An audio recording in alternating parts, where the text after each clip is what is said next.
우리의 삶 속에서 하나님을 예배하는 것이 우리의 가장 큰 기쁨이 될 수 있기를 원합니다. 사무엘서를 시작하면은 한나의 헌신이 처음 나옵니다. 한나가 임신하지 못하였고, 그리고 하나님 앞에 자신의 아들을 바치겠다고 했을 때 하나님께서는 주셨던 이 내용을 시작으로 해서 사무엘서가 시작되고, 그리고 한나의 헌신으로 말미암아 왕정의 시대가 문을 열게 됩니다.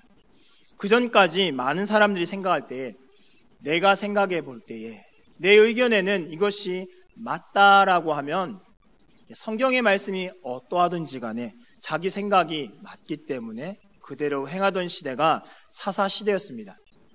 사사시대의 아픔, 하나님을 떠나고 하나님 없이 살아가는 그 아픔을 바라보면서 한 여인이 헌신했던 모습이 한나의 기도였습니다. 그리고 그녀의 헌신을 통하여 하나님, 이 아들을 내가 바치겠습니다. 그리고 이 아들을 통하여 하나님, 이 시대를 바꾸어 주옵소서라고 사사시대를 끝을 내며 왕정의 시대를 문을 여는 한나의 서원과 한나의 기도를 통하여 이 사무엘서를 우리는 보고 있습니다.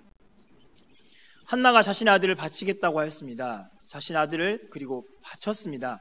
젖을 떼고 난 이후에 아이를 바쳤는데, 그렇다면 한나의 헌신은 여기서 끝이 나는가라는 질문을 던져볼 수 있습니다. 그러나 오늘 본문을 통해서 보면은 한나의 헌신은 여기서 끝이 나지 않고 있음을, 하나님께 아들을 바쳤기 때문에 이제 나는 할 일 다 했으니 이제 나는 손 놔도 되겠지라는 것이 아님을 오늘 본문을 통해서 함께 살펴볼 수가 있습니다. 여러분 자녀를 언제까지 양육하는 것이 맞다라고 생각하십니까?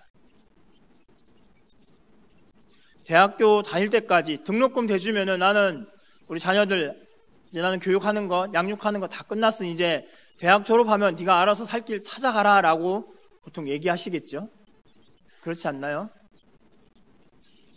아마도 제가 알기로는 그 정도쯤 했으면은 이제 부모로서 할 역할 다 했다라고 생각하신 경우가 많은 것 같습니다. 그러나 오늘 읽었던 성경을 보면 부모의 양육은 여기서 끝이 나지 말아야 한다는 것을 알 수가 있습니다. 먼저는 한나의 모습을 통해서 살펴볼 수 있습니다. 한나는 하나님 앞에 이 아이를 바쳤습니다. 하나님, 이 아이를 하나님께 바치겠습니다 라고 말하고 젖을 뗀 이후에 하나님께 완전히 이 아이를 드렸습니다. 그러나 오늘 읽었던 본문 19절에 보면 그의 어머니가 매년 드리는 제사를 드리러 그의 남편과 함께 올라갈 때마다 작은 겉옷을 지어다가 그에게 주었더니라고 말씀하고 있습니다. 겉옷을 매년마다 지어다가 아이에게 갖다 주었습니다. 우리가 생각해 볼 때 겉옷이라 생각해 보면 별것 아닌 것 같아 보입니다. 옷 하나 지어가지고 갖다 주는 게 뭐 그렇게 대수냐라고 생각해 볼 수 있겠지만, 그러나 이 고대 시대에 살아가는 사람들에게 있어서 옷은 자신의 재산이었습니다. 돈이 없을 때에 겉옷을 맡기고 돈을 빌리는 시대가 이 당시의 고대 시대의 사회였습니다. 그런데 매년마다 아이에게 이 겉옷을 갖다 준다라고 생각해 보십시오. 우리가 생각해 보는 1, 20만 원짜리 옷을 사서 갖다 주는 이런 의미가 아니라는 것입니다. 한 사람의 재산에 해당되는 이 겉옷을 매년마다 지어서 아이에게 갖다 준다. 부모의 그 사랑과 부모의 그 헌신이 얼마만큼 들어있는가를 볼 수가 있다는 것입니다. 뿐만 아니라 겉옷만 갖다 주었겠습니까? 옷 갖다 주고 그래 옷 잘 입고 잘 있어라 라고 말하는 것으로서 이 모습이 끝났겠습니까? 그렇게 본다면 18절의 말씀이 나올 수가 없었을 것입니다. 18절은 어떻습니까? 사무엘은 어렸을 때부터 세마포 에봇을 입고 여호와 앞에서 섬겼더라 라고 말씀합니다. 에봇을 누가 입냐면 제사장이 입습니다. 아무나 입는 것이 아니라 제사장이 하나님 앞에서 헌신하기 위해서 나아갈 때에 이 제사장이 에봇을 입고 하나님께 나아가 헌신하며 제사하였습니다. 그런데 제사장도 아무나 이 제사장의 반열에 들어가서 하나님께 제사한 일을 하는 것이 아니었습니다. 레위 자손 중에서도 아론의 자손 중에서도 나이가 30세에서 50세에 해당하는 사람만이 제사장의 역할을 감당할 수 있었습니다. 그런데 오늘 본문에는 무엇라 말씀합니까? 사무엘이 어렸을 때라고 말씀합니다. 아직 나이가 30이 되지 않았음에도 불구하고 사무엘은 이 세마포 에봇을 입었다라는 것입니다. 제사장으로서 역할을 감당할 수 있는 나이가 30세부터, 아니 예비적으로 그 일을, 제사장의 직을 준비하고 보조하는 일을 20세부터 할 수 있다라고 계산해 본다 하더라도 지금 사무엘은 이 옷을 입을 수 있는 나이가 되지 않음에도 불구하고 지금 에봇을 입고 하나님 앞에서 섬기는 역할을 했다라는 것입니다. 한나와 엘가나가 아무렇지 않게 겉옷을 갖다 주고 잘 입고 잘 커라라고 말하는 것이 아니라 매번 갈 때마다 하나님의 말씀을 그로 양육하였고, 또한 매번마다 그 자녀를 볼 때마다 하나님 말씀 가운데 바로 서 있는가를 점검하며 자녀를 양육하는 것이 한나와 엘가나의 모습이지 않았을까 생각해 볼 수 있다라는 것입니다. 모세가 바로의 궁전에 들어가서 유모의 젖을 먹고 자랄 때 그 유모가 누구였습니까? 모세의 어머니였죠. 젖만 먹고 컸을까요? 젖만 먹고 컸다면 모세가 하나님의 약속을 기억할 수 없었을 것입니다. 자신이 유대인임을, 히브리인임을 알지 못했을 것입니다. 그런데 성경에는 그 말씀을 하고 있지 않지만, 누군가가 자신의 어머니가 모세를 교육했다라는 말씀은 나와 있지 않지만 모세 스스로 자기는 히브리인임을 알고 있었다라는 겁니다. 자신의 정체성을 알고 있었다라는 것이죠. 어머니가 그 아들을 키울 때 젖만 먹이는 것이 아니라 너는 히브리인이다, 하나님의 약속이 있다라고 교육하였듯이 한나도 이와 같은 모습으로 매년마다 겉옷을 지어다가 사무엘에게 입히면서 하나님의 말씀으로 서야 된다, 너는 하나님께 바쳐진 존재이다, 너를 통해서 하나님이 큰 일을 하실 것이다 라는 교육이 이 가운데 있었을 것입니다. 그러나 엘리의 아들들은 어떻습니까? 엘리의 아들들은 하나님 앞에 범죄하였습니다. 여러 가지 범죄들이 나옵니다. 오늘 읽지 않았지만 사무엘상 2장 13절과 14절에 보면 제사를 드릴 때에 그 고기를 삶을 때에 제사장의 사환이 손에 새 갈고리를 가지고 와서 그것으로 냄비에나 솥에나 큰 솥에나 가마에 찔러 넣고 갈고리에 걸려 나온 것은 제사장이 자기의 것으로 가졌다라고 말씀합니다. 하나님께 드리는 것 중에서 고기를 드리는 데 있어서 제사장이 마음대로 내가 원하는 것을 갈고리에 찍어서 얻는, 자기 마음대로 취하는 것이 홈리와 비느하스가 하던 행위였습니다. 뿐만 아닙니다. 기름을 태우기도 전에 제사장의 사환이 와서 제사 드리는 사람에게 이르기를 제사장에게 구워드릴 고기를 내라. 그가 내게 삶은 고기를 원하지 아니하고 날 것을 원하신다 하다가 그 사람이 이르기를 반드시 먼저 기름을 태운 후에 내 마음에 원한 대로 가지라 하면 그가 말하기를 아니라 지금 내게 내라. 그렇지 아니하면 내가 억지로 빼앗으리라 라고 하면서 하나님께 드리기도 전에 그 고기를 가져가려고 하던 이들이 홈리와 비느하스였습니다. 그런데 2장 13절에서는 이렇게 말씀합니다. 백성에게 행하는 관습이다라고 말씀하고 있습니다. 원래 하나님께 드리는 제물에 드리는 있어서 그 제물의 제사의 방법에는 순서가 있는데 이 순서를 무시하고 지금 홈리와 비느하스는 자기가 원하는 대로 행하였고 이것이 이미 관습이 되어 버렸다라는 것입니다. 엘리는 여기에 대해서 아무런 책망조차도 하지 않았습니다. 그러나 회막문에서 수종드는 여인과 동침하였다라는 이야기를 들었을 때야 겨우 이렇게 얘기합니다. 23절과 24절입니다. 너희가 어찌하여 이런 일을 하느냐? 내가 너희의 악행을 이 모든 백성에게서 듣노라. 내 아들들아 그리하지 말라. 내게 들린 소문이 좋지 아니하니라 라고 말하면서 그 자녀를 타이릅니다. 아까도 말씀드렸지만 제사장으로서 설 수 있는 나이는 30세부터 50세에 해당됩니다. 일반적으로 30세에서 50세에 해당하면은 어떠한 나이입니까? 성인이지요. 이미 다 큰 나이입니다. 이미 다 자라서 자기의 앞가림을 할 수 있는 나이가 되었습니다. 그래서 엘리는 더 이상 그 자녀들에 대해서 양육을 하고 있지 않다라는 것입니다. 쉽게 얘기하면 우리식으로 표현한다면 나이가 들었으니 자기 앞길은 자기가 알아서 해야지라는 마음을 갖고 있는 것이 엘리였다라는 것입니다. 다 컸으니까.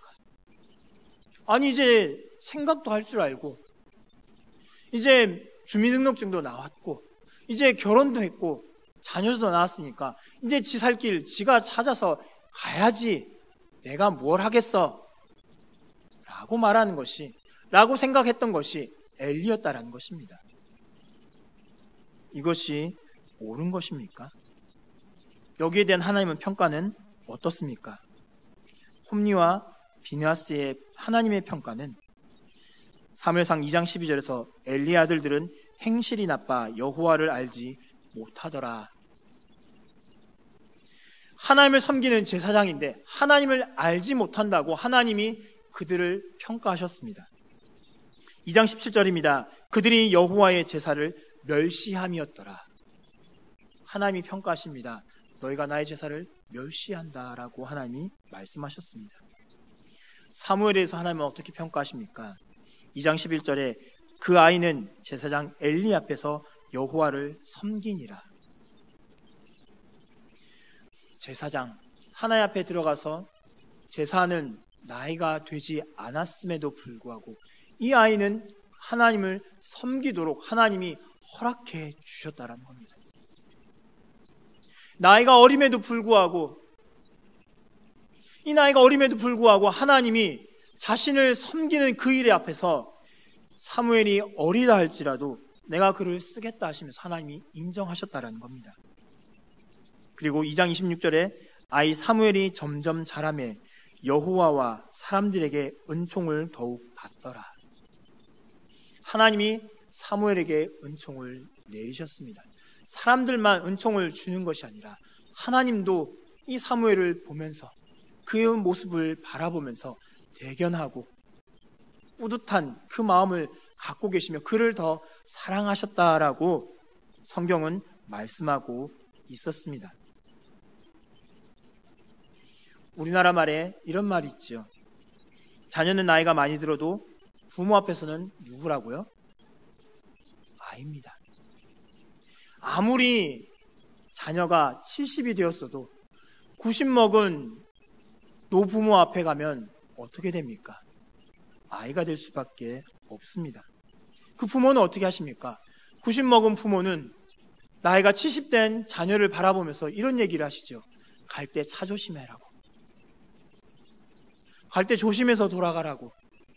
70 먹은 어르신인데도 불구하고 우리가 볼 때는 어르신이라서 어련히 알아서 잘 하실 텐데 그 부모는 어떻게 얘기합니까? 조심해서 가라고.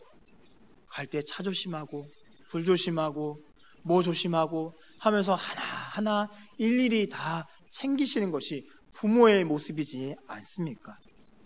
이렇게 자녀의 육신의 것에 대해서 자녀의 육신의 모습을 챙기는 부모인데 왜 영적인 모습에 대해서 챙기는 부모는 없을까요? 여러분의 부모님이 여러분에게 그런 말씀은 하시지 않습니까? 새벽기도 빠지지 마라. 기도에 잘 참석하고 성경 매일같이 읽고 예배 빠지지 말고 목사님 말씀 잘 듣고 말씀대로 잘 살아야 된다 라고 말씀하시는 부모님이 계십니까? 그러나 우리 부모님은 다른 얘기는 하시죠. 집에 갈 때 조심해라. 차 조심해라. 그리고 잘 들어갔는지 전화까지도 하시지요. 먼 길 갔을 때는 잘 들어갔니? 라고 전화도 확인하여 물어보시지 않습니까? 그런데 우리의 부모님이 혹시 매일같이 성경 읽고 기도하고 말씀 생활 잘하고 있는지 확인하는 부모님이 계십니까? 하나님은 부모가 자녀를 양육함에 있어서 끊임없이 양육하기를 원하고 계십니다. 자녀를 하나님께 바쳤으니까 이제 하나님이 알아서 하시겠지. 그게 아니라는 것입니다. 아이가 어리니까 어릴 때만 양육하면 되겠지. 아니라는 것입니다. 이 아이가 컸어도 장성하여서 성인이 되었어도 하나님 앞에 설 때까지 그 부모는 자녀를 양육해야 한다는 것입니다. 내 자녀를 바라보면서 전화할 때 잘 챙겨 먹고 건강 잘 지키라고 그런 걱정하는 것뿐만 아니라 말씀을 읽기를 힘쓰라고 권면하실 수 있는 부모님이 되실 수 있길 바랍니다. 자녀에게 기도하는 자리로 더욱더 나아가라고 권면할 수 있는 그런 부모가 될 수 있기를 원합니다. 하나님은 부모가 자녀를 계속해서 양육할 수 있기를 원하신다는 이 사실을 기억하시기 바랍니다. 뿐만 아니라 하나님은 이렇게 말씀하십니다. 나를 존중히 여긴 자를 내가 존중히 여기겠다라고 말씀하십니다. 한나는 하나님 앞에 헌신하였습니다. 나의 자녀를 하나님께 바치겠습니다. 이 자녀를 통하여 하나님 이 시대를 바꾸어 주옵소서라고 자신의 아들을 바치고 젖을 떼자마자 하나님께 평생 그 자녀를 드렸습니다. 그리고 매년마다 겉옷을 지어오면서 아이가 말씀 가운데서 바르게 서나가고 있는지를 매년마다 점검하며 그 아이를 양육하였습니다. 그래서 하나님을 존중하였습니다. 하나님을 존귀 여기며 하나님 앞에서 바르게 서야 한다는 것, 그것을 너무나 생각하였기에 이 아이들이 바로 서야 한다는 것을 점검하기 위해서 겉옷을 지어가 입히며 점검하고 이 아이가 바로 서도록 계속해서 양육하였습니다. 그래서 하나님을 존중히 여기며 나아갔습니다. 그럴 때 하나님이 어떻게 하셨습니까? 21절 말씀에 보면 여호와께서 한나를 돌보시사 그로 하여금 임신하여 새 아들과 두 딸을 낳게 하셨다라고 말씀하고 있습니다. 그 전까지만 해도 사무엘을 낳기 전까지만 해도 어땠습니까? 오랜 시간 동안 엘리와의 관계 속에서 아무런 아이가 생기지 않았습니다. 분인나는 자녀를 낳았음에도 불구하고 한나는 자녀를 낳지 못하고 있었습니다. 그래서 사람들이 수군될 때에는 한나라는 이 여인에게 무언가 문제가 있었을 것이다 라고, 여자에게 분명히 문제가 있을 것이다 라고 말하였지만 성경은 하나님이 그 태를 막으셨다라고 말씀하셨고, 그리고 오늘 본문에서는 또다시 하나님이 한나를 돌아보시는 말씀을 하고 계십니다. 하나님을 존중히 여기며 나아갈 때에 하나님께서는 그 전까지 이 여자는 아이를 낳지 못한 여자, 문제가 있는 여자, 분명히 하나님 앞에서 죄를 지었을 것이야, 하나님 앞에서 범죄하였을 것이야, 그래서 하나님이 이 여자에게 아이를 주지 않을 것이야 라고 생각할 수 있는 그러한 상황 속에서 지금 오늘 본문에서는 세 아들, 두 딸을, 사무엘까지 총 6명의 아이를 낳는 그러한 여인으로 서게 하셨습니다. 그러면서 한나를 향하여 질타하고 한나를 향하여 욕하고 한나를 대적하던 사람들에게 향하여서 한나에게 문제가 있었던 것이 아니라 하나님이 이 여인을 돌아보시고 한나에게 이 여인에게 아들들을 허락하셔서 원수들 앞에서 자랑거리가 있게 하시는 그 은혜를 한나에게 주셨던 것입니다. 그러나 하나님을 멸시하는 자에게 하나님이 어떻게 하십니까? 엘리의 가문을 향하여서 하나님은 이렇게 말씀하십니다. 25절에 보면 여호와께서 그들을 죽이기로 뜻하셨습니다. 2장 31절에 내가 내 팔과 내 조상의 집 팔을 끊어 내 집에 노인이 하나도 없게 하는 날이 이를지라. 어떻습니까? 엘리의 가문을 완전히 끊겠다라고 하십니다. 엘리는 제사장 가문입니다. 아론의 레위 지파 중에서 아론의 자손들만 제사장직을 할 수 있는 이 직분을 하나님께서 오늘 본문에서는 어떻게 하시냐면 엘리 직분은 엘리의 집안에 내려오던 이 특권을 내가 끊겠다라고 말씀하십니다.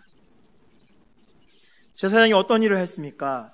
하나님의 제단에 올라가는 일을 제사장이 하였습니다. 여호와의 제단에 분향하는 일을 하였습니다. 에봇을 입고 하나님을 섬기는 그 일을 하는 자가 제사장이었습니다. 그런데 하나님께서는 이 세 가지 특권을 갖고 있는 이 엘리 집안을 끊어버리겠다라고 말씀하십니다. 하나님을 존중히 여기는 자에게 대해서는 하나님이 존중하여 주시고, 하나님을 멸시하는 자에 대해서는 하나님이 그들을 멸하시는 그 장면이 오늘 본문에서 나오고 있다라는 것입니다. 하나님이 엘리 집안에 큰 특권을 주셨죠. 하나님 앞에서 섬길 수 있는, 하나님께 나아가 하나님의 얼굴, 하나님의 영광을 볼 수 있는 그 은혜를 그 가족에게, 그 가정에게, 그 가문에게 주셨는데, 엘리의 아들들은 자신의 이익을 챙기는 직업으로 만들어버렸던 것입니다.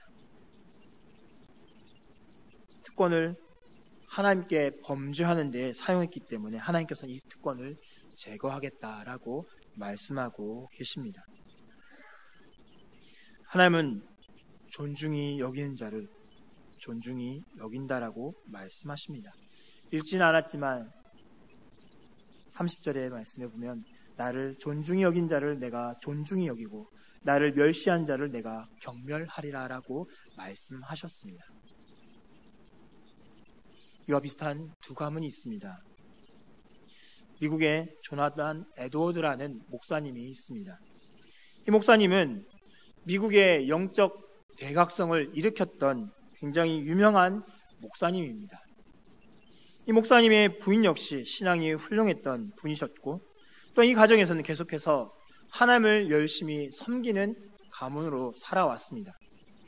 어떤 학자가, 연구자가 이 가문을 연구해 보았습니다. 그 가계를 조사해 보았습니다. 그의 직계 후손은 현재까지 873명이었는데 그 가운데 대학 총장을 지낸 사람이 12명, 교수가 65명, 의사가 60명, 성직자가 100명, 군인 75명, 저술가 85명, 변호사 100명, 판사 30명, 공무원 80명, 하원의원 3명, 상원의원 2명, 미국 부대통령 1명, 그리고 260명이 평범한 신앙인으로 지냈다라고 기록하였습니다. 이 조나단 에드워드와 비슷한 시기에 살았던 한 사람이 있습니다. 맥스 주크라는 조나단 에드워드 목사님의 친구가 있었습니다. 이들은 함께 주일학교에도 다녔지만, 그러나 맥스 주크는 언제부턴가 믿음을 잃고서 또한 교회를 떠나고 방탕한 생활을 하게 되었습니다. 그리고 또한 신앙이 없는 여자와 결혼하면서 자기 마음대로 삶을 살았는데, 조나단 에드워드를 연구했던 이분이 또다시 맥스 주크라는 후손들을 추적해 보았습니다. 그의 후손은 1292명인데 그 가운데 유아 사망 309명, 거지 310명, 불구자 440명, 매춘부 50명, 도둑 60명, 살인자 70명, 별 볼 일 없는 산 사람 53명이라는 조사 결과를 내었습니다. 하나님을 존중히 여기며 살아가는 자에게 하나님은 복을 주십니다.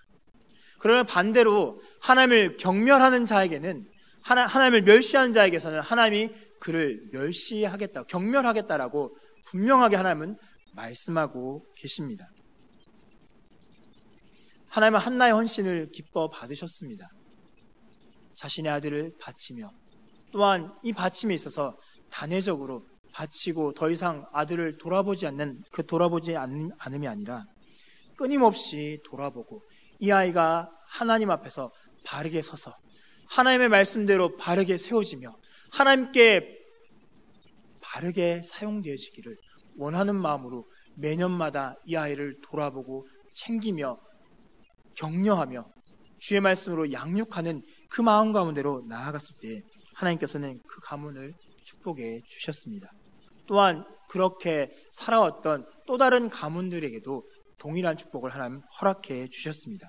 그러나 하나님을 멸시하며 경멸하는 그런 이들에 향하여서 하나님은 그 가문을 멸시하시고 경멸하시며 또한 하나님의 저주를 그 가문 가운데 내셨던 것을 엘리의 가문을 통해서 보았으며, 또한 잠시 또 다른 예를 통해서도 함께 살펴보았습니다. 우리는 어떤 가문이 되어야 할까요? 우리 자녀들은 어떠한 자녀가 되어야 할까요? 이 자녀 이제 나는 다 키웠으니까 이제 네가 알아서 살아라. 네 앞길 네가 잘 챙겨가라. 나는 대학까지 다 뒷바라지 다 해줬으니까 이제 네 길은 네가 열어봐라 라고 말하는 것이 우리의 양육이 되지 않기를 원합니다. 아침에 일어날 때에도 우리 자녀들에게 전화하며 시간이 날 때마다 자녀들을 생각하며 기도하면서 그들에게 전화할 때에 바르게 신앙생활을 하고 있는지, 하나님의 말씀을 따라서 열심히 살아가고 있는지 그것을 점검하는 이가 바로 저와 여러분이 될 수 있기를 원합니다. 내 자녀들, 나이가 이제 우리 자녀도 50이 되었고 60이 되었고 70이 되었는데 이제 다 손자 손녀 다 봤는데 내가 뭘 하겠습니까? 라는 것이 아니라 그 자녀가 하나님 부르시는 그날까지, 아니 내가 하나님 부르셔서 돌아가는 그날까지 내 자녀가 하나님 앞에서 바로 설 수 있도록 양육할 수 있는 저 여러분이 될 수 있기를 원합니다. 그리고 하나님을 존중히 여기며 나아갈 때 하나님께서 우리에게 큰 복을 우리에게 내리신다는 사실을 기억하면서 자녀를 온전히 양육하며 그리고 하나님을 존중히 여기며 하나님을 사랑하며 살아갈 수 있는 저 여러분의 삶이 될 수 있기를 간절히 바랍니다.